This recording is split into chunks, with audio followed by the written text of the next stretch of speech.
Il est 13 heures pile. Eh bien, bonjour à tous. Je pense que ça va continuer à se connecter progressivement.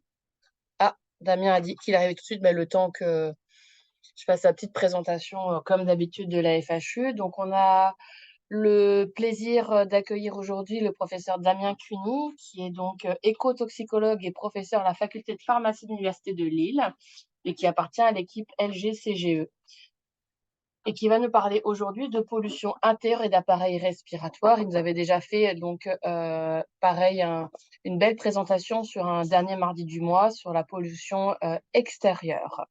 Alors pour petit rappel, la voilà, la FHU Respire, comme vous le savez, donc c'est un projet retenu dans le cadre de l'appel d'offres, donc labellisé FHU. L'objectif étant de renforcer les relations hôpital-université, unité de recherche et derrière ça, surtout d'améliorer la santé respiratoire. Notre objectif étant d'avoir une approche intégrée, prenant en compte les caractéristiques de l'hôte, l'environnement et les pathogènes. Je vous rappelle donc les partenaires de la FHU. Et le principe de la dernière conférence du dernier mardi du mois, c'est d'essayer de faire connaître donc la FHU et de mettre en avant les compétences et les travaux de recherche des différents membres. Donc, les conférences soit orientées grand public, soit réservées aux professionnels de santé.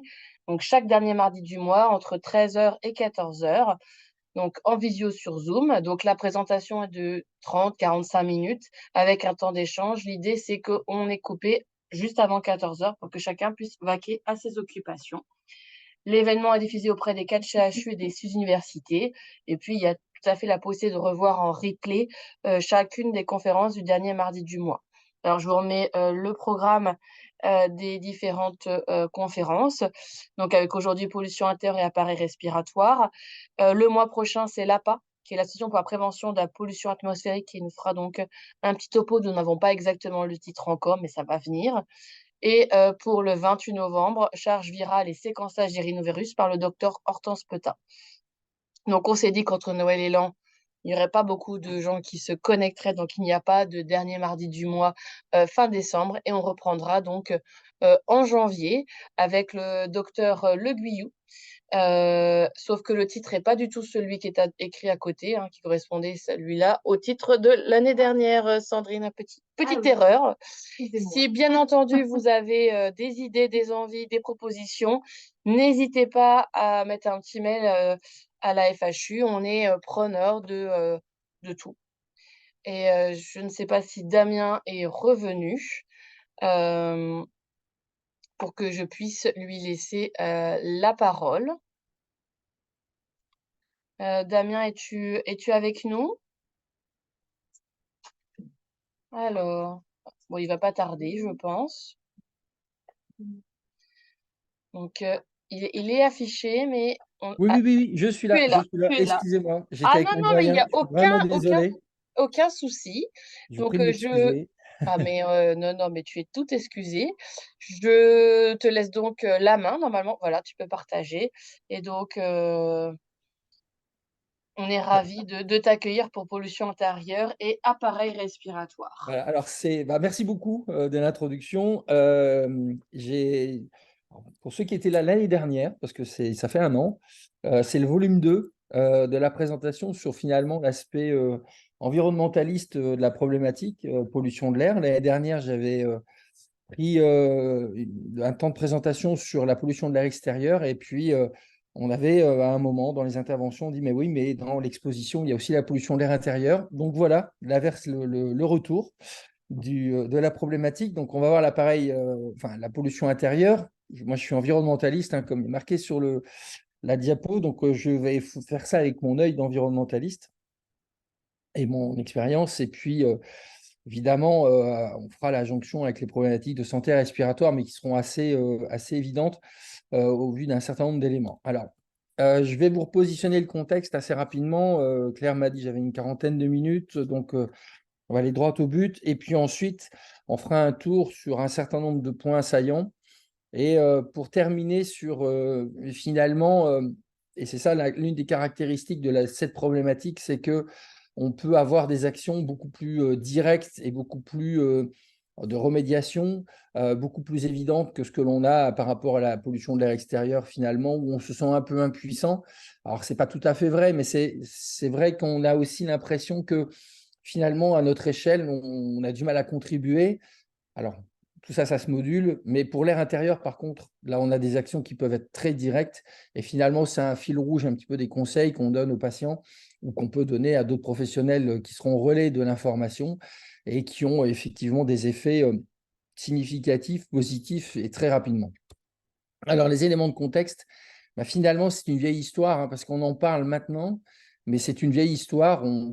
Les problématiques de l'air intérieur, elles datent, vous pouvez retrouver des archives au 19e siècle. Hein, on faisait déjà attention aux miasmes à l'intérieur des locaux, on faisait déjà des rapports vis-à-vis d'intoxication comme le CO, etc. Donc, ce n'est pas du tout une découverte. Et puis finalement, à travers l'histoire, on peut retrouver des traces, même si on ne le formulait pas de cette manière-là, on se préoccupait déjà des conditions de vie et notamment de la pollution intérieure. Évidemment, ça a été complètement recontextualisé avec l'époque moderne et finalement, ça a pris un autre essor avec la pression de la crise pétrolière des années 70, donc ça fait 50 ans, et la politique d'économie d'énergie, bah, qui est diablement d'actualité actuellement, en ce moment. Et donc, cette crise d'énergie, elle a eu comme conséquence notamment de renforcer l'isolation, mais trop, de toutes les façons, des logements. Ce qui fait qu'on a eu dans ces années-là, et c'est un risque potentiel encore maintenant, bien que la population soit quand même un peu plus informée, et les professionnels du bâtiment aussi, mais à l'époque, on avait eu, avec une isolation trop poussée, en fait, une montée des concentrations de pollution à l'intérieur des locaux. Ça avait été assez saillant à l'époque. Et on avait donc eu une dégradation à cause de ce manque d'aération qui avait été induit pour des raisons d'économie d'énergie. Alors, c'est vrai que toujours dans le contexte, au fur et à mesure de l'intérêt scientifique et finalement des mesures qui ont été entreprises, eh bien, on s'est rendu compte que dans l'intérieur des locaux, on pouvait avoir une diversité de produits extrêmement importante.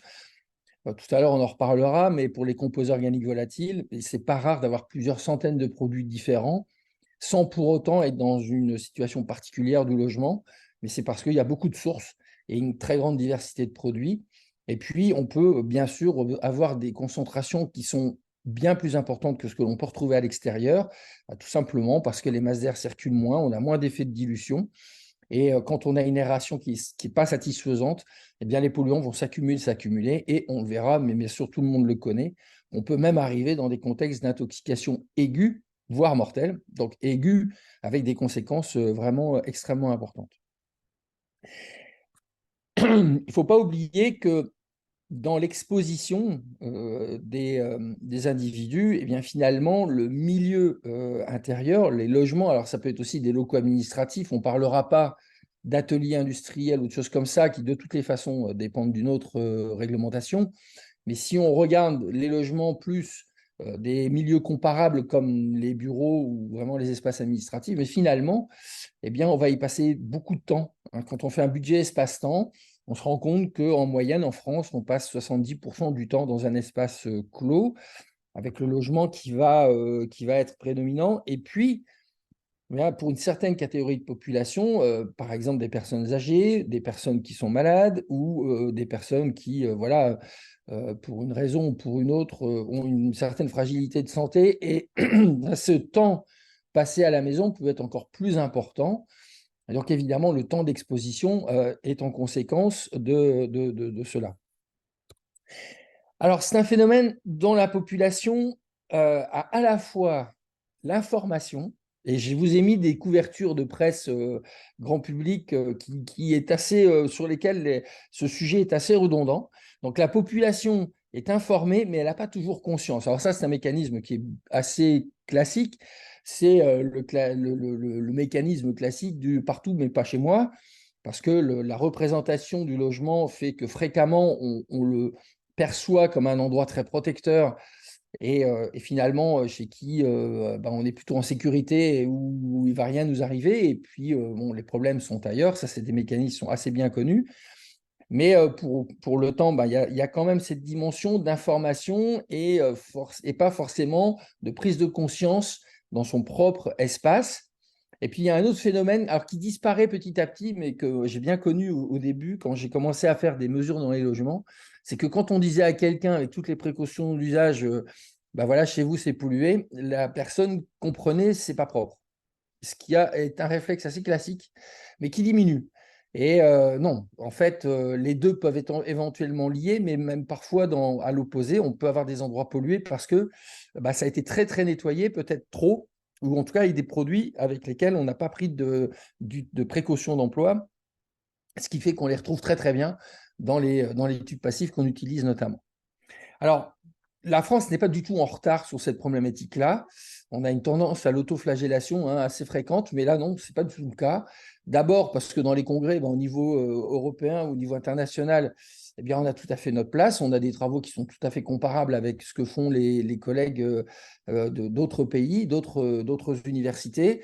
On a des instances qui existent déjà depuis longtemps, notamment l'Observatoire de la qualité de l'air intérieur, qui a été fondé en 2000, donc avec le CSTB, qui est très important dans cette dimension. Donc finalement, on n'a pas vraiment de raison de dire qu'on est en retard. On a une politique qui est assez claire et cohérente, et en tout cas des axes de recherche qui sont assez visibles. Alors on peut toujours faire mieux, ça c'est vrai, mais encore une fois, voilà, on a quand même acquis maintenant pas mal de données, pas mal d'expériences.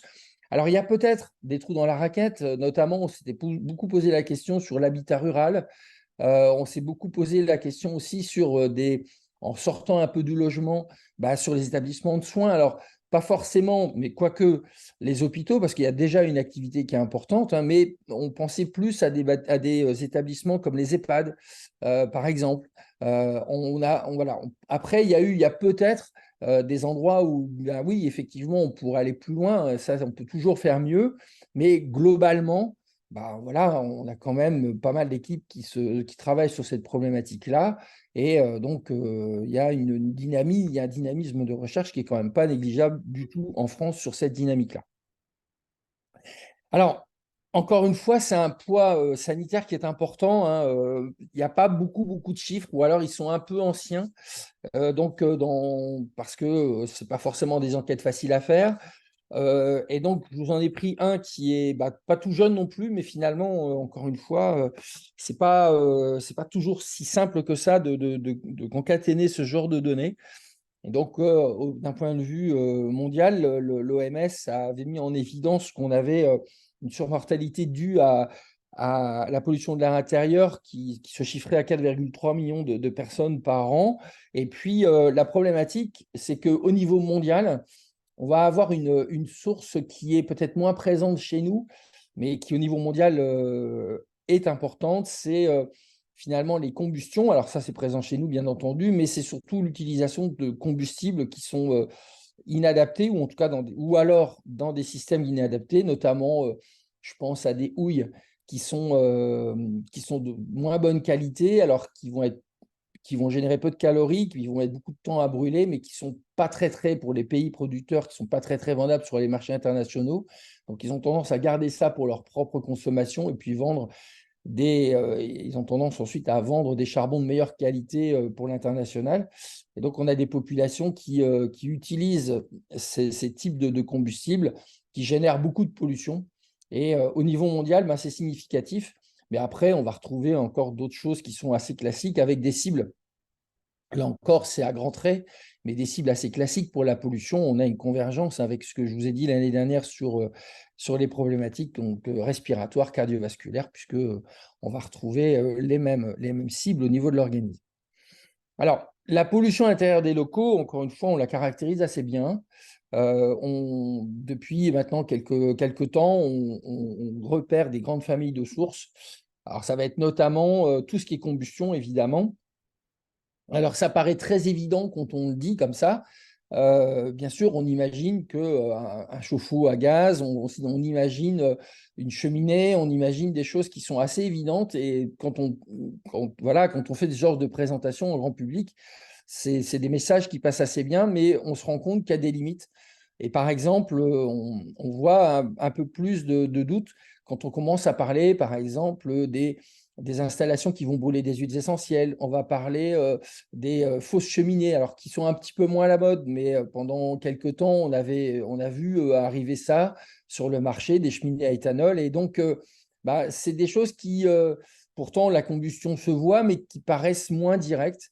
Et pour autant, effectivement, tout ce qui est combustion va générer une pollution. Donc, on a pas mal d'installations comme ça qui peuvent être concernées dans le bâtiment. Ensuite, on a toute une famille qui va concerner les activités humaines. Alors là, c'est un conseil associé qui est vraiment très, très, très classique. À partir du moment où on a une activité, qu'elle soit de bricolage, de nettoyage, qui risque de générer des émissions, eh bien, on va associer l'aération pour évacuer tout de suite les produits. Alors ça, c'est vraiment un grand classique, hein. Après, parfois aussi, il y a des choses qui sont plus complexes à faire passer comme message. Par exemple, la cuisine. Quand on fait la cuisine, ce n'est pas associé évidemment dans l'imaginaire et dans la représentation à la pollution, pour autant, on va quand même générer un certain nombre de particules. Alors, il y a même des papiers assez rigolos, hein, là-dessus. En fonction de ce que l'on cuisine, on va avoir tel type de pollution. C'est assez rigolo. Mais fondamentalement, ça montre bien que c'est une source aussi, et là aussi qui mérite d'associer l'aération, en tout cas la circulation de l'air pour évacuer les polluants. Alors ensuite, on va avoir des pollutions qu'on va appeler peut-être un peu plus contextuelles parce que elles ne vont pas forcément dépendre de l'activité et de l'équipement de la maison. J'entends par là la pollution extérieure, qui peut bien sûr rentrer dans les locaux. Alors là, on est face à parfois une problématique, hein, lorsqu'on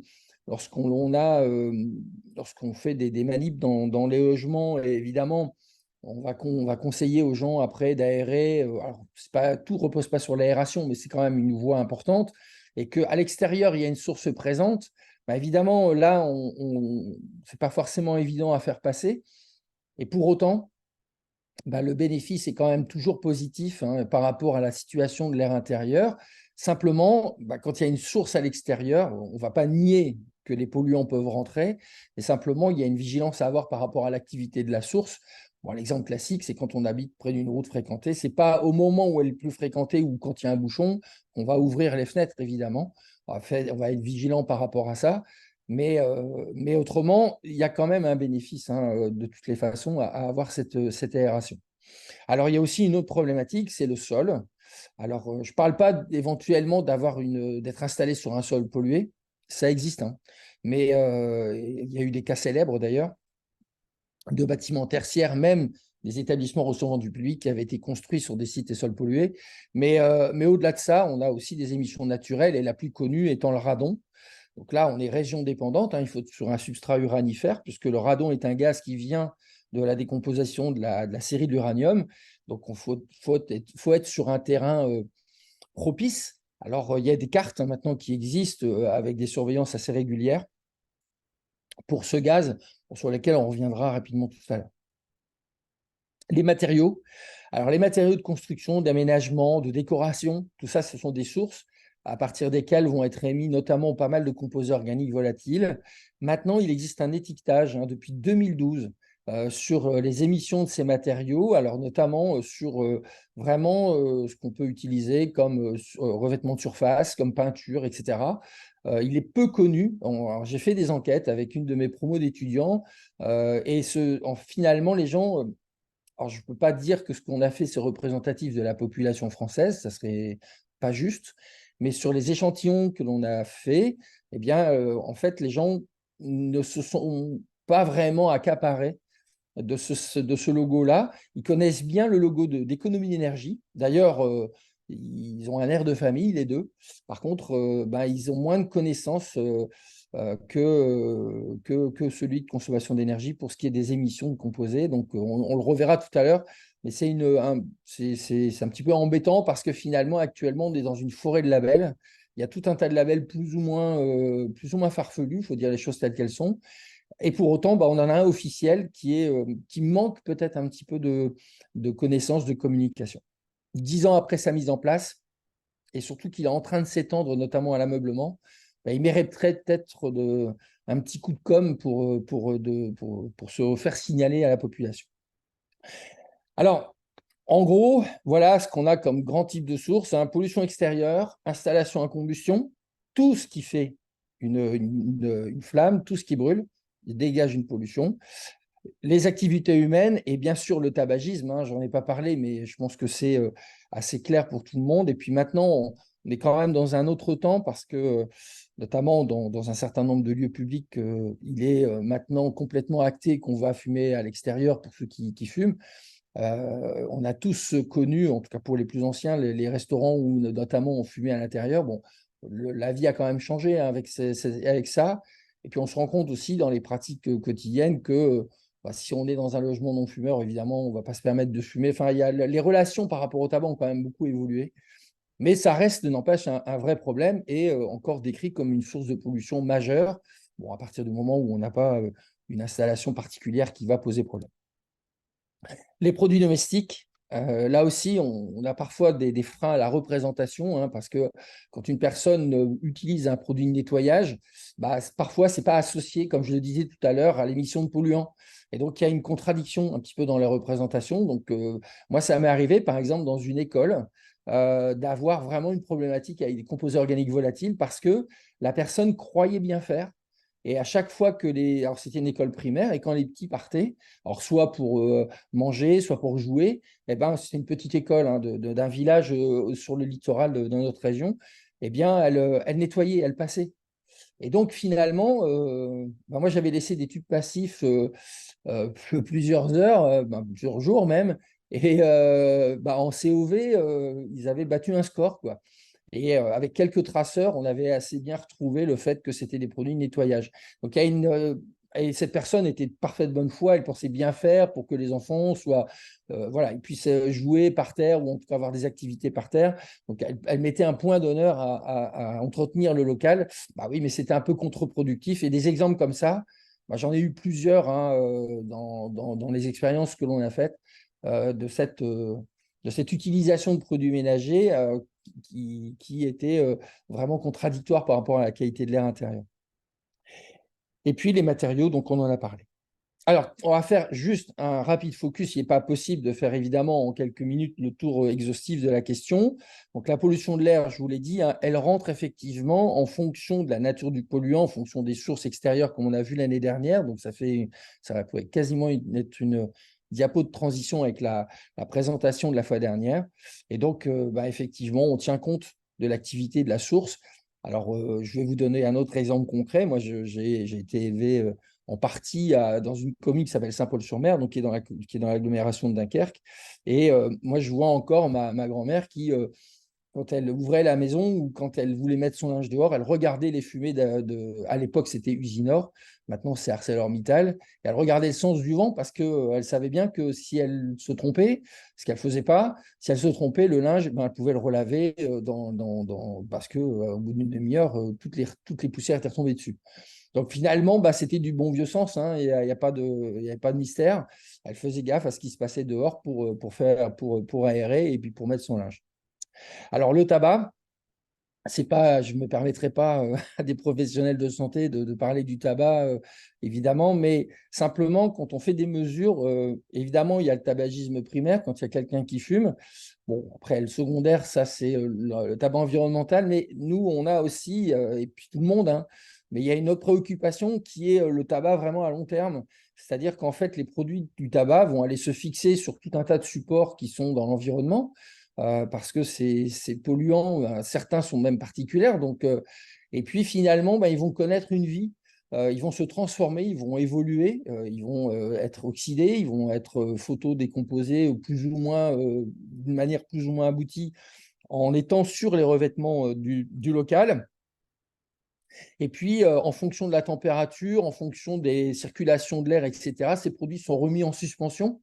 Donc, en fait, on a une exposition à long terme, hein, qui peut rester. Et puis, alors, quand on fait des prélèvements d'air et qu'on analyse ça, on a des spectres qui sont assez complexes avec des dérivés de nicotine, mais tout un tas de produits oxydés, etc. Et inutile de vous dire que ben, l'impact sanitaire de ces produits, je ne suis pas certain qu'on ait vraiment les connaissances là-dessus. Pourtant, ça rajoute au cocktail de l'exposition des personnes. Alors, les appareils à combustion, on fait toujours un focus sur ces sources parce qu'en fait, elles vont poser un problème assez majeur et à deux niveaux. Tout d'abord parce que c'est notamment à partir de ces installations-là qu'on a le plus de problématiques d'exposition aiguë, avec là des conséquences qui peuvent être mortelles. C'est l'intoxication au monoxyde de carbone qui est assez connue dans notre région. Et puis, on a d'autres polluants qui accompagnent le CO, parce que c'est une mauvaise combustion, il n'est pas tout seul. Et puis, on a aussi une problématique d'exposition chronique avec une diversité de polluants qui est quand même assez majeure. Et donc, on a un cocktail là aussi de polluants que l'on va respirer. Alors, évidemment, il ne faut pas tomber dans l'inquiétude trop poussée parce qu'en réalité, il y a beaucoup de facteurs qui vont influer sur notre exposition et donc à la base sur la genèse de ces polluants. Tout d'abord, c'est le réglage de l'appareil. Est-ce qu'il a été entretenu? Évidemment, à défaut, c'est là où on prend des risques. Donc, on recommande surtout d'avoir un contrôle des installations à combustion annuelles. De la même manière, l'évacuation des gaz, c'est un ramonage de cheminée qui est annuel aussi. Alors là, maintenant, les assureurs ont des moyens coercitifs puisque ils peuvent ou pas décider enfin, ils peuvent peser sur le contrat d'assurance en disant que si on ne fait pas un ramonage mécanique annuel, ils vont revoir les conditions du contrat d'assurance. Donc là, au moins, ça a le mérite d'être clair. Donc, je disais, le réglage de l'appareil, l'évacuation des cheminées, et puis la conformité de l'installation ou sa vétusté, ce qui est encore un autre grade par rapport à l'entretien. Donc ça, ce sont des facteurs qui peuvent être aggravants. Et puis ensuite, on a des facteurs aggravants qui concernent le comportement. Alors ça, c'est là aussi du vécu. Quand vous faites des mesures, parfois, vous avez du mal à vous repérer. Et puis c'est là où vous apprenez que dans la cheminée ou dans les anciennes cuisinières où on peut mettre du bois, eh bien, les gens font du recyclage de matériaux, ce qui est vraiment pas conseillé. Et moi, j'ai déjà eu un cas que je raconte systématiquement à mes étudiants parce qu'il m'a marqué beaucoup. J'ai fait des mesures chez quelqu'un qui récupérait des bâtis de fenêtres et de portes et qui les débitait en petits lingots en bois et puis qui mettait ça dans sa cuisinière. Sauf que, évidemment, il y avait la peinture et les traitements avec. Donc, je vous fais grâce du détail du chromatogramme, mais ça a été assez spectaculaire quand même. Parce qu'on avait tous les produits qui étaient tous les produits de combustion, donc à la fois du traitement, parce que ce sont des matériaux qui sont traités, et puis à la fois des peintures. Donc ça c'est la catastrophe, quoi. Donc vous avez aussi des facteurs aggravants. Alors je vous passe aussi, par exemple, les poêles à pétrole lampant où on met à peu près parfois n'importe quoi du moment que ça brûle. Enfin, alors je ne veux pas être schématique ni caricaturer la réalité, mais c'est vrai que ça arrive qu'on trouve parfois des coupes de pétrole qui sont c'est sûr qu'elles ne sont pas chères, mais par contre, au niveau de la pollution, il y a ce qu'il faut. Donc, il y a ces comportements-là qui sont à risque. Et puis enfin, il y a des circonstances, alors là, qu'on ne possède pas, notamment l'inversion de température. Donc, ce qui fait qu'en fait, les gaz sortent très mal des conduits d'évacuation parce qu'on a une pression atmosphérique qui fait qu'on a on va dire, une organisation de l'atmosphère qui fait que les masses d'air ne circulent pas. Et donc, on a une stagnation et parfois, les cheminées ne tirent pas assez. Alors ça, c'est évidemment une circonstance extérieure qu'on peut pas, qu'on ne maîtrise pas, évidemment. Donc ça, c'est ce que je viens de vous dire. Donc les appareils à combustion, encore une fois, sont des sources qui sont quand même assez en vigilance. Alors, je vous parlais des matériaux et du fameux étiquetage, le voilà. Donc, c'est un étiquetage qui, en fait, euh, comment labellise un petit peu les émissions du matériau. Et donc, c'est en plusieurs niveaux, A+, A, B, C. Évidemment, A+, c'est celui qui va émettre le moins, C, le plus. Et donc, c'est basé sur les composés organiques volatiles, puisqu'on regarde les émissions, il faut que ce soit des produits qui puissent se volatiliser. Alors, c'est fait, il y a toute une méthodologie, notamment, j'ai eu l'occasion de le voir au CSTB à Champs-sur-Marne. Donc, c'est mesuré dans des cellules et avec de la chromatographie. Alors, évidemment, quand on n'a pas de problème particulier, déjà le A, c'est très bien, je veux dire, c'est très satisfaisant, mais on recommande pour des publics sensibles, on recommande le A+. Il y a un vrai saut qualitatif. Alors, il peut y avoir, c'est plus systématique, parce que ça, c'est une remarque qu'on nous fait très souvent, mais évidemment, on vérifie. Alors, c'est plus systématiquement plus cher, mais ça arrive encore. il faut être clair, il n'y a pas de loi générale. Donc, c'est pour ça que nous, on est plutôt à dire, à conseiller du A et à conserver le A+, pour vraiment soit des circonstances où on a une fragilité. Alors, là, on fait pas mal d'interventions. J'ai vu que la PPA allait intervenir bientôt. C'est un organisme avec lequel je travaille depuis très, très longtemps. Et quand on fait des interventions communes, c'est souvent dans le cadre de la périnatalité. Et donc là, bah, évidemment, quand c'est la chambre de bébé, etc., on va plutôt partir sur des matériaux A+, parce qu'évidemment, on est sur un stade fragile. Mais vous voyez, on module hein, par rapport à ça. Mais encore une fois, je ne sais pas parmi vous si vous le connaissiez tous, ce symbole, mais voilà, il existe depuis plus de 10 ans. Et ce qui est bien aussi maintenant, c'est qu'il y a des marques de distributeurs qui ont des produits avec ce label-là et qui sont A+ ou A. Hein, en démonstration, quand on fait des ateliers avec la PPA, on a par exemple un pot de peinture de marque Auchan, pour ne pas la citer, et qui est labellisé A+. Voilà. Parce qu'actuellement, c'est ce que je vous disais tout à l'heure, on a une forêt de labels plus ou moins farfelus. Alors, il y en a qui sont tout à fait sérieux, comme celui-là. On a le label européen, on en a quelques-uns qui sont très bons, qui ont un vrai cahier des charges derrière. Et puis, il y en a d'autres, c'est du pur marketing. Et c'est vrai que pour les matériaux comme pour d'autres domaines, par exemple les cosmétiques, eh bien, le consommateur a du mal à s'y retrouver. Donc, encore une fois, ça milite dans le sens d'avoir un peu de com pour ce label-là. Alors, là aussi, je vais aller assez rapidement sur quelques focus sur les polluants. Alors, on a des polluants gazeux dont on a parlé l'année dernière. Hein. Donc, évidemment, on va associer ça aux problématiques respiratoires. Bah, oui, on va être exposé à un cocktail de polluants avec des concentrations qui peuvent varier assez facilement. Hein.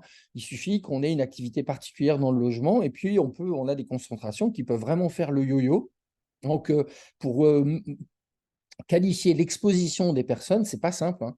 Alors, nous, on l'a fait dans le temps avec des budgets espace-temps qu'on demandait de renseigner. Et c'est assez long parce que finalement, à chaque fois que les personnes changeaient de lieu, d'activité, il fallait qu'ils le renseignent. On les a équipés de capteurs. Et on les a équipés soit de capteurs actifs, hein, par exemple, pour le CO, CO2, l'humidité, température, c'était actif. Et puis, on les a aussi équipés de capteurs passifs, donc des tubes passifs, type Radiello, des choses comme ça. Donc, mais pour vraiment voir l'exposition, et ne serait-ce que pour les capteurs actifs, donc il y avait un enregistrement, par exemple, de données toutes les minutes, eh bien, on voyait quand même des grandes variations parce que, encore une fois, l'exposition, elle est assez complexe hein, pour tout un tas de raisons. Donc, on va retrouver des polluants assez classiques, hein, notamment le dioxyde de soufre. Alors, c'est vrai qu'il va venir de l'extérieur, mais il peut être aussi à l'intérieur à l'utilisation de certains combustibles comme le gaz ou le charbon. L'ozone, en fait, finalement, il y a peu d'ozone dans un logement pour la simple et bonne raison que c'est un oxydant très fort. Ça, je ne vous apprends rien du tout. Mais il a tout un tas de cibles à l'intérieur. Il va réagir avec beaucoup de composés organiques. Donc, en fait, pourquoi on ne le voit pas? Parce qu'il est très réactif. Par contre, le corollaire, c'est qu'il va permettre la genèse de tout un tas de composés secondaires. Donc là, on va enrichir en fait le cocktail de polluants qu'on va respirer. Alors, les oxydes d'azote, là aussi, c'est des polluants très classiques de l'extérieur, hein, principalement, mais pas exclusivement émis par le trafic routier. Et il y a des très, très beaux papiers qui vous montrent qu'en fonction de la distance à laquelle est le logement par rapport à la route, eh bien, vous allez avoir des concentrations plus ou moins importantes. Donc, c'est un polluant qui rentre très, très bien. Mais il a aussi des sources intérieures, notamment les installations à combustion. Alors, le CO, c'est vraiment pour beaucoup l'ennemi public numéro un, hein, parce qu'on a des sources importantes. Et encore une fois, on a une épidémiologie qui est assez lourde là-dessus. Ce n'est pas forcément des intoxications mortelles, mais ça peut être aussi des intoxications qui ne sont pas sans conséquences, avec parfois des effets secondaires assez diversifiés. Hein. Donc, ce n'est pas du tout anodin, c'est un vrai problème de santé publique. Il y a un réseau de surveillance, etc. pour ça. Donc, c'est vraiment quelque chose d'important. Et alors, ce qui est très surprenant, c'est qu'il y a quelques années, j'avais participé à un travail où on allait voir les personnes qui avaient été intoxiquées. Et le pire, c'est que c'est des personnes qui avaient fait un séjour en caisson hyperbare. Donc, c'est quand même, entre guillemets, pardonnez-moi l'expression, mais c'est quand même pas rien. Alors, on faisait une communication auprès de ces personnes-là, on recueillait un certain nombre d'informations. Alors, moi, ce qui m'a surpris, c'est que dans l'ensemble du travail, il y a des personnes qui ont fait plusieurs intoxications. Et finalement, on avait du mal. Alors, je ne sais pas comment il faut dire, c'était un traceur de je ne sais pas quoi, en fait, hein, mais le fait est qu'on a eu plusieurs personnes, ce n'était pas leur primo-intoxication, et c'était quasiment à chaque fois la même chose. C'était une source à combustion, notamment un chauffe-eau. J'ai un cas en tête bien précis. Et la personne, elle avait fait au moins un séjour en caisson à chaque fois. Donc, enfin, c'est quand même des choses qui sont lourdes, hein, et comme quoi l'information ne passe pas forcément non plus facilement. Alors, la très, très grande famille, c'est les composés organiques volatiles. Donc, on peut avoir une grande diversité, et encore avec plusieurs centaines de produits différents. Alors, évidemment, on peut se dire, mais c'est énorme. Ben non, ils ne sont pas tous à la même quantité, d'abord. Et puis, on a des moyens analytiques qui sont tels que maintenant, on peut mesurer des doses et des traces de polluants. Et pour autant, ben, on retrouve beaucoup ces composés-là. Et ce nombre-là, ça ne dénote pas d'un particulier problème dans le logement, simplement qu'il y a beaucoup de sources, hein, de ces produits. Alors là, je vous ai mis bien un certain nombre. Ce dessin, alors j'aurais dû mettre la source, il est de l'ADEME. Il me fait à chaque fois, il me fait rire parce qu'il y a des situations un peu cocasses, hein. Regardez celui dans la chambre, il n'est pas prêt de sortir, hein. On ne peint pas dans ce sens-là normalement, mais sous ses côtés un petit peu désuets, je trouve. Mais en fait, il est très très bon parce qu'il recense tout un tas de sources de COV. Et là, vous comprenez vite que vous avez plusieurs centaines de produits différents. Alors là, je passe assez vite, hein, parce que je regarde le temps pour laisser le temps aux questions, mais on va passer sur des composés organiques et en fonction de leur. Enfin, on est sur les composés organiques, mais par rapport à leurs émissions, ça va être fonction aussi de leur nature et de leur phase. On va avoir des émissions beaucoup plus longues sur des matériaux solides que sur des matériaux liquides. Et puis, ça va tenir compte, évidemment, il faut tenir compte, évidemment, des caractéristiques de l'environnement, notamment la température. Si vous augmentez la température, ben, vous allez volatiliser plus vite. Alors, c'est pour ça, vous avez peut-être déjà entendu dire que, notamment, je reprends le cas de la chambre de bébé, il faut monter les meubles le plus tôt possible dans un endroit aéré, etc.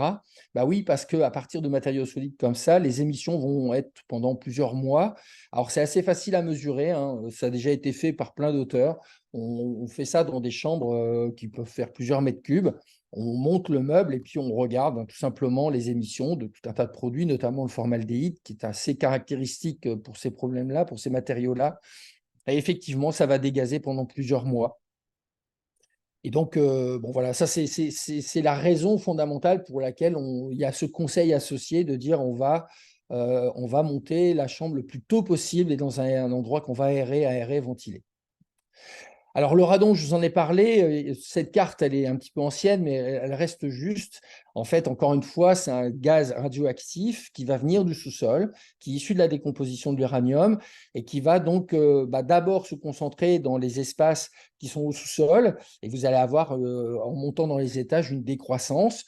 Alors, on lui attribue, c'est un gaz radioactif. Quand on le respire, on a une exposition à des radioéléments et on lui attribue quand même notamment une part des cancers bronchopulmonaires en France. Alors, il faut bien sûr habiter sur un substrat uranifère, donc les massifs géologiques anciens. Donc, ce qui vous explique pourquoi on va avoir ça notamment dans le massif armoricain, le massif central. D'ailleurs, dans le massif central, il y a un certain nombre de toponymes donc, qui font appel au terme les mines. Et ce n'est pas forcément des mines de charbon, hein. Il y a aussi des mines d'uranium. Il y a eu des mines d'uranium dans ces régions-là. Donc, on est sur des substrats uranifères, volcaniques, bien sûr. Pareil pour les Vosges, pareil pour une partie des Alpes et puis la Corse. Donc, alors nous, en Hauts-de-France, on a tendance plutôt à être sur un bassin sédimentaire. Alors, ça ne veut pas dire pour autant qu'on n'est pas recherché pour deux grandes raisons. Je simplifie. Après, si vous voulez, un jour qu'on détaille, on ira plus loin, mais on a fait plusieurs recherches. Alors, le on, il est générique, hein, c'est pas mon labo. Le on, il est générique parce qu'on a fait plusieurs recherches pour deux grands motifs. D'abord, on a un massif ancien qui est en Belgique. Et donc, finalement, on a des sources qui ne sont pas très, très loin, hein, notamment si on est à la frontière de notre région. Et puis, la deuxième raison, c'était les activités minières et les failles qui existent. Et il y a un socle très ancien qui est en dessous, donc sur lequel s'est bâti le bassin sédimentaire. Et donc, l'hypothèse, c'était que via ces activités humaines et géologiques, finalement, on ait des remontées de gaz par ces canaux-là. Et donc, il y a eu plusieurs études qui ont été menées et qui n'ont pas décelé de risques significatifs dans notre région. Et j'avais entendu dire, mais je n'ai pas eu de nouvelles, que récemment, il y en avait une autre qui devait être lancée, mais j'avoue, j'ai essayé d'avoir des nouvelles et j'en ai pas eu. Donc, si d'ici là, j'ai quelque chose, je le communiquerai, mais pour l'instant, je n'ai pas eu de choses récentes par rapport à cette problématique-là. Alors, les particules, on en a beaucoup dans notre environnement, et là, ça va être un autre problème majeur. On a des particules organiques, notamment de polluants organiques persistants. Alors, ça, c'est une des voies de recherche actuelles, hein. On travaille sur les composés semi-volatiles et sur des composés qui vont avoir une durée de vie plus longue et qui n'auront pas forcément une phase gazeuse, mais une phase particulière. Et on va retomber sur des problématiques dont vous avez déjà entendu parler, hein, mais qui sont prenantes parce qu'on a beaucoup de sources.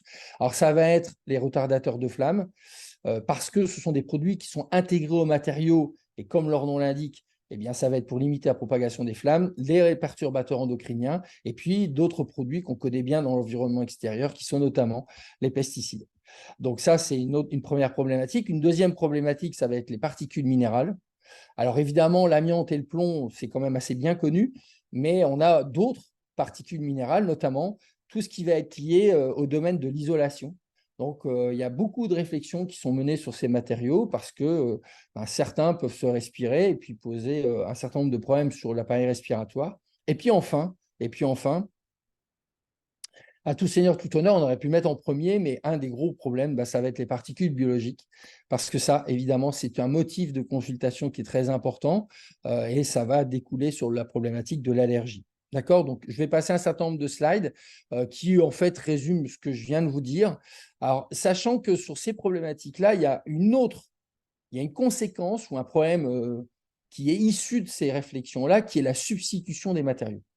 Et ça, dans le domaine de la qualité de l'air intérieur, c'est très prégnant parce qu'en fait, vous avez un certain nombre de produits qui sont utilisés qui, certes, posent un certain nombre de problèmes, sanitaires y compris, mais finalement qui avaient aussi un certain nombre de bénéfices. Quand vous parlez d'un retardateur de flamme, par exemple, c'est typiquement le cas.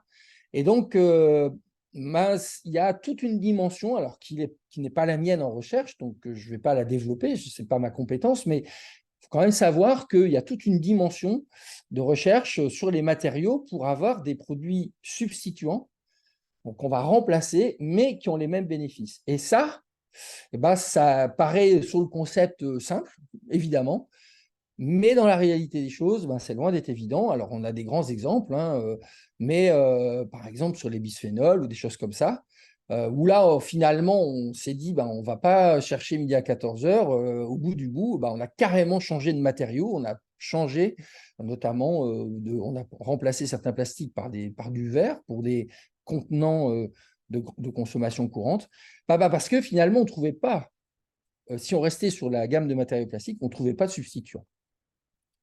Alors voilà, hein, ça c'est les grands copains, je pourrais vous faire 3 quarts d'heure dessus parce que évidemment c'est un grand motif, hein, c'est l'allergie et c'est surtout pour ça que les gens, c'est une des principales raisons pour laquelle les gens consultent et demandent après qu'il y ait une enquête logement réalisée par les conseillers médicaux d'environnement intérieur ou les conseillers habitat santé.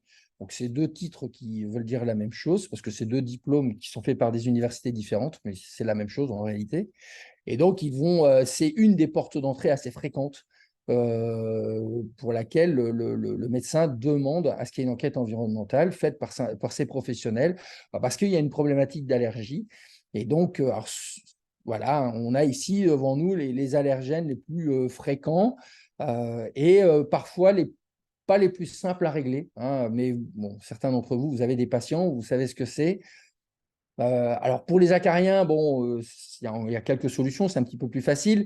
Pour les blattes, vous vous doutez bien que la représentation est pas du tout la même. Donc, alors là, c'est là où on rencontre le plus de surexposition de sujets qui ne sont pas forcément liés entre les habitats insalubres, les habitats pollués, etc. C'est là où des fois il y a une espèce de salade de gros mélange qui se crée et avec des liens systématiques qui n'existent pas.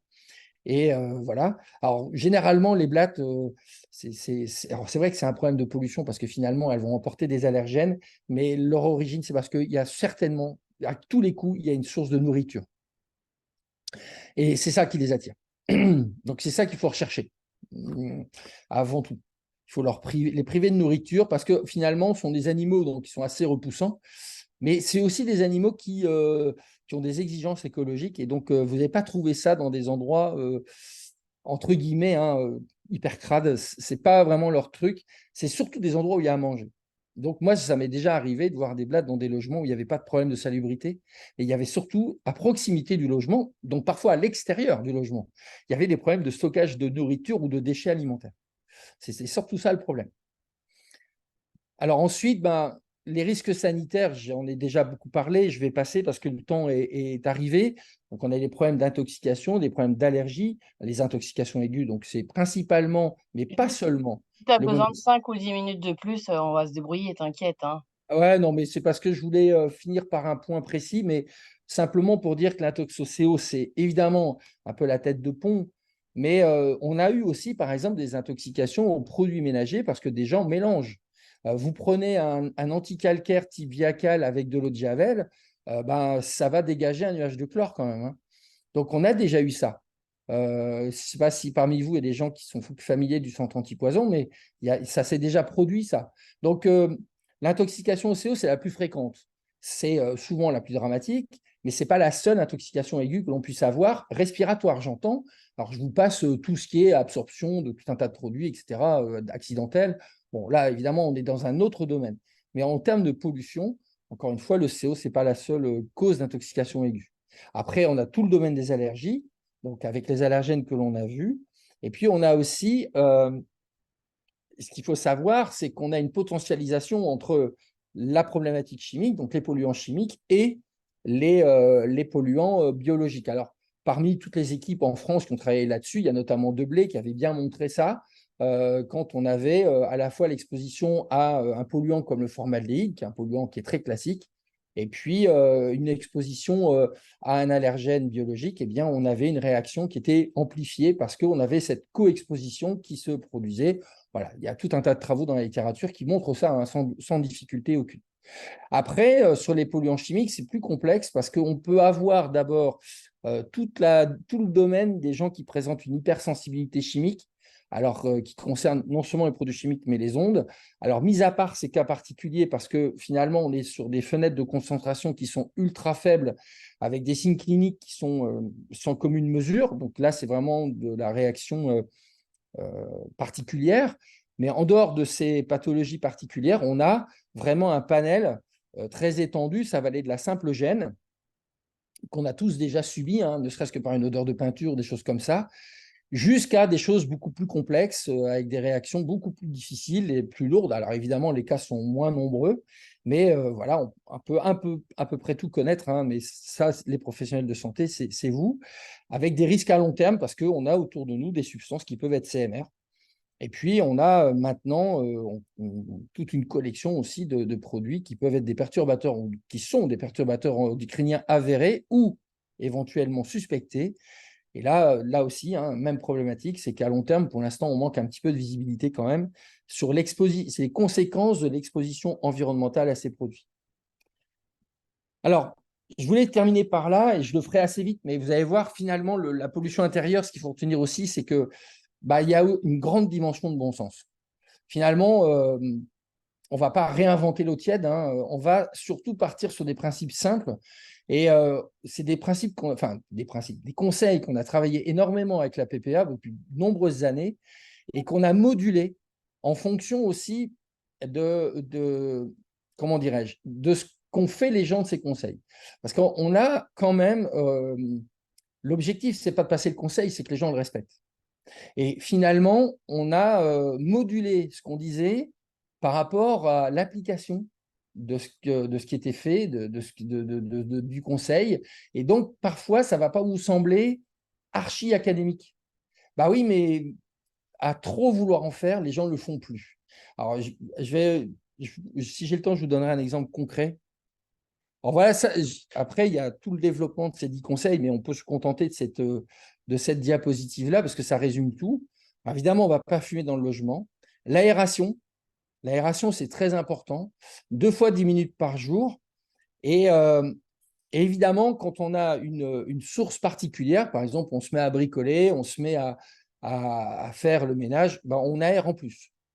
Et 2 fois 10 minutes par jour. Alors, le plus facile, c'est de le faire aux extrémités de la journée, mais on peut le faire dans d'autres, on peut le faire dans d'autres circonstances, mais c'est le minimum, entre guillemets, syndical. Alors, je n'ai pas le temps de vous dire, d'exposer fondamentalement pourquoi, mais dans notre région et dans des régions avec des climats similaires, c'est une fausse bonne idée d'ouvrir toute la journée, en fait, pour des questions de refroidissement de matériaux et des questions de génération d'humidité.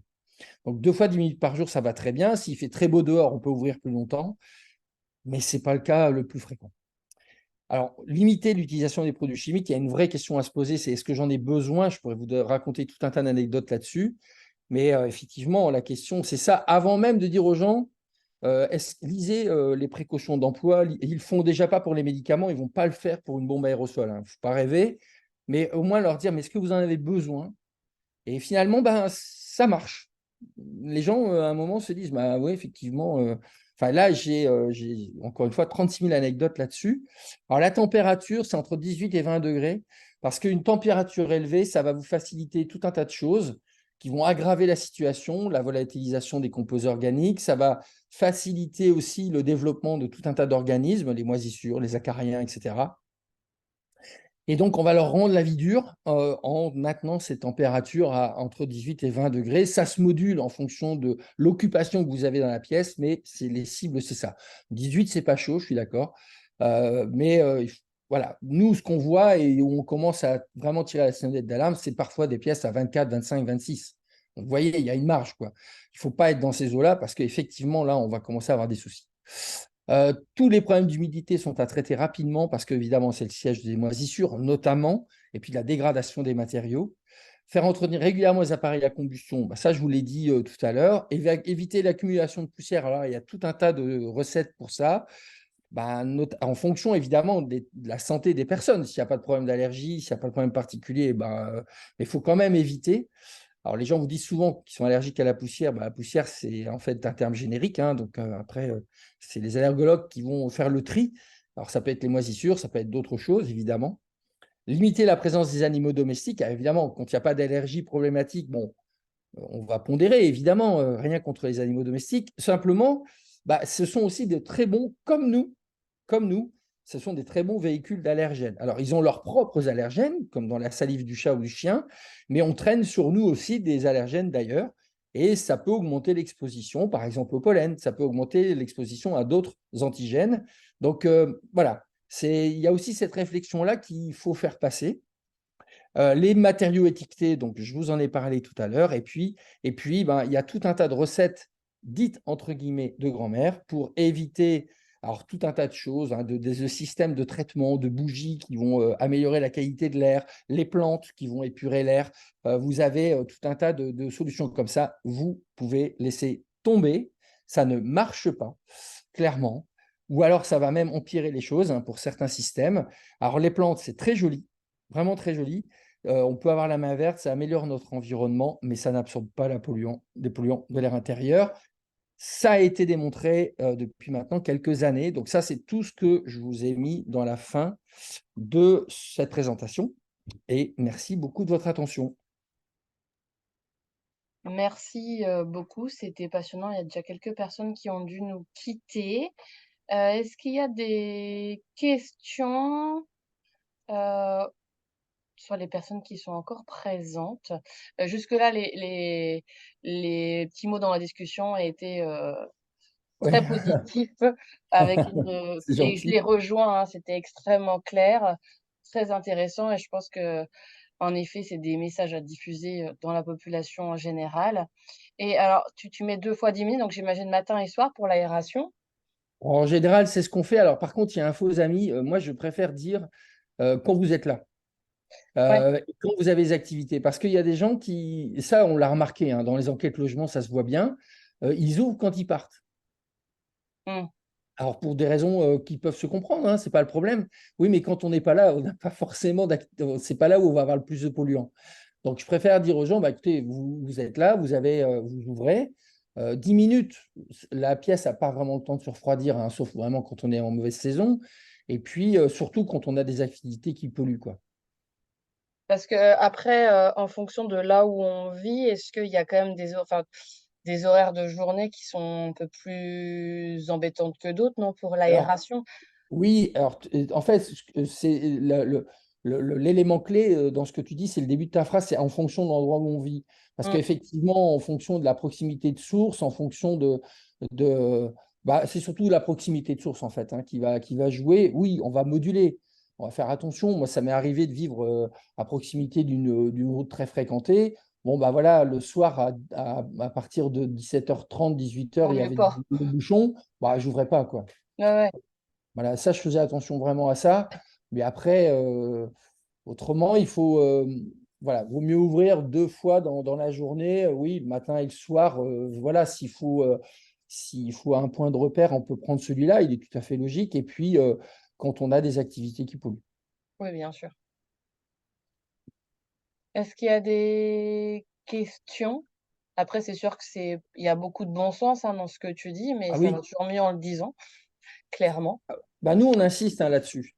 Et on a vraiment travaillé. Alors, je ne sais pas qui viendra parler de la PPA, mais moi, j'ai beaucoup travaillé avec Mélie Rousseau, par exemple, pour ne citer qu'elle, mais il y en a d'autres, hein.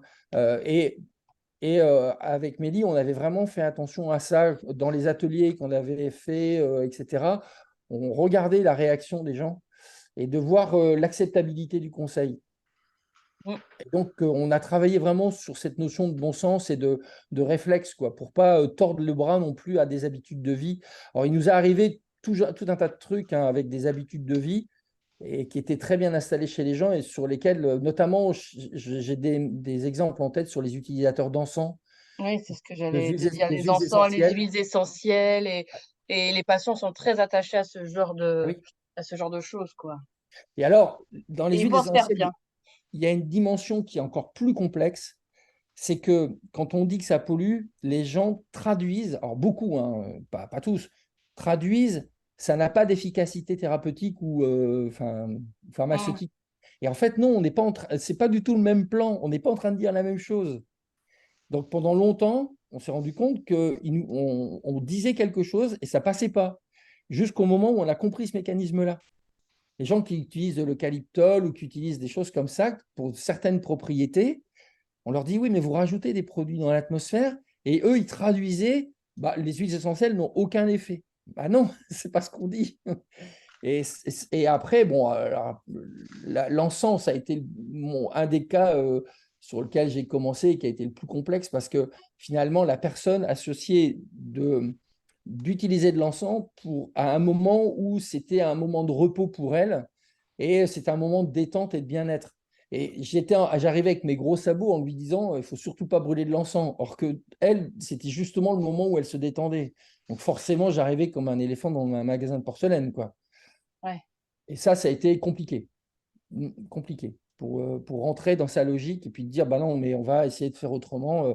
Et finalement, ça ne servait à rien de lui dire d'arrêter. C'est stupide. Je n'ai pas pu prendre ce conseil-là. Ce qui était le bon sens, c'était de dire, bah non, il ne faut pas le faire. Mais j'ai pas pu parce qu'elle en utilisait quand même pas mal, hein. J'ai pas pu. Tu lui as dit d'aérer juste après avoir fait son encens. Exactement, exactement. Bah, en fait, alors pour aller vraiment dans le cas, c'était une jeune femme qui, en fait, aimait bien, quand elle avait une journée, je ne sais plus le travail qu'elle faisait, peu importe, mais elle prenait un bain et dans sa salle de bain, elle mettait de l'encens. D'accord. Donc, alors, la Et salle de bain sans fenêtre, oui, sans évidemment, fenêtre, humidité, voilà, tu as tout compris. chaleur. Ouais, ouais. Alors bon, elle n'avait pas de pathologie particulière, hein. Et moi, Oui, mais bon. j'intervenais dans le cadre de ma recherche, on faisait une enquête logement pour caractériser un certain nombre de choses. Bon, quand on a vu ça, enfin, c'était à moindre des choses qu'on lui dise, mais non, mais on va essayer de changer. Bon, petit à petit, voilà, en plus, elle était ouverte au conseil, quoi. Elle n'était pas complètement fermée, mais c'est vrai que ça a été un cas d'école, quelque part. Oui, après, c'est une future maman et donc on sait, enfin voilà, c'est pas anodin dans le Complètement. Tu as complètement raison. Complètement raison. et c'est vrai qu'il faut qu'on arrive à tordre le cou à un certain nombre d'idées reçues, qui sont bien plus délétères Ah ben, que il y en a, hein, positives. alors, pas forcément des fake news, mais des représentations, il y en a, hein. Mmh. Et bon. Voilà, petit à petit. Mais moi, alors, je suis pas d'un optimisme délirant, hein, mais finalement, avec l'expérience, bon, on voit qu'il y a quand même pas mal de choses qui passent, et puis des conseils qui sont relativement bien appliqués, hein. Bah, je C'est pense qu'il y a aussi des choses comme, là, avec le vinaigre blanc, on fait plein de choses et pour le coup, c'est quand même un peu moins toxique un certain nombre de trucs qui sont vendus. Il y a des choses qui rentrent quand même, enfin, complètement. Tu as complètement raison. Oui, oui, tout à fait. Ça, c'est un très bon exemple. Tout à fait. Mm. et Merci Sylvain, beaucoup pour votre ouais, présentation. il y avait une question peut-être? Non, non, je disais merci beaucoup pour la présentation, c'était vraiment super intéressant. Et Merci. le message par rapport aux 10 points, je le trouve vachement synthétique. C'est l'an dernier, moi je bosse plus sur la perturbation endocrinienne, mais ça se rejoint totalement, notamment dans les conseils que vous avez prodigués et même une collègue qui me disait: «Ah oui, vous faites passer des messages», c'était lors d'un événement, bref, un peu de ce style, aéré et cetera. Mais comment ça a été montré scientifiquement et cetera par rapport à telle substance et tout. Mais c'est vrai que c'est parfois les messages les plus simples sont les mieux, appréhendés. C'est ce que vous, avez bien montré dans les exemples et dans vos propos. Donc merci beaucoup Bah, je vous en prie, pour cette merci. présentation. Alors là, c'est une présentation grand public, mais en réalité, tous les conseils ont fait l'objet. Alors, on pourrait retrouver les publications, tous fait l'objet de travaux scientifiques. Alors, le tabac, bah, c'est le plus facile, évidemment, hein, il y a une littérature pléthorique, mais même, par exemple, sur l'aération et les temps d'aération et le comportement des matériaux, ben, à Lille, on a des équipes spécialisées là-dessus. Donc, qui travaillent sur la notion de confort qui est bigrement complexe et qui ont justement montré que, alors c'est à moduler en fonction de la région où vous êtes, hein, mais chez nous, dans les Hauts-de-France, bah, ça pouvait être vraiment un contre-productif d'ouvrir trop longtemps parce qu'on modifiait le confort à cause du refroidissement, notamment des matériaux, pas que. Et donc, tout ça, ça a été, effectivement, il y a une base, j'ai pas mis toutes les références, encore une fois, parce que c'est une présentation grand public, mais il y a tous les conseils sont Tout soutenus est par des travaux scientifiques. OK, merci. Damien, excuse-moi, j'avais pas remis mon micro. Il me reste à te remercier au nom de tout le monde, Bah, merci pour à vous, cette, merci à toi. très belle présentation. Alors j'avais une diapo merci, mais il faut que j'arrive à la faire apparaître. Hop, donc pour cette, très belle présentation et puis pour rester en effet dans la thématique, rendez-vous le mois prochain, donc avec, justement la PPA. Donc on Mhm. verra ce qu'ils ont à nous raconter. On n'a pas encore le titre exact, mais je pense que de toute façon, forcément, on va être, aussi sur de la pollution intérieure et ça sera dans la continuité. Donc un grand merci à tous, un bon courage, pour, l'après-midi et Bon après-midi. et à très bientôt. Au revoir à Au tous. revoir.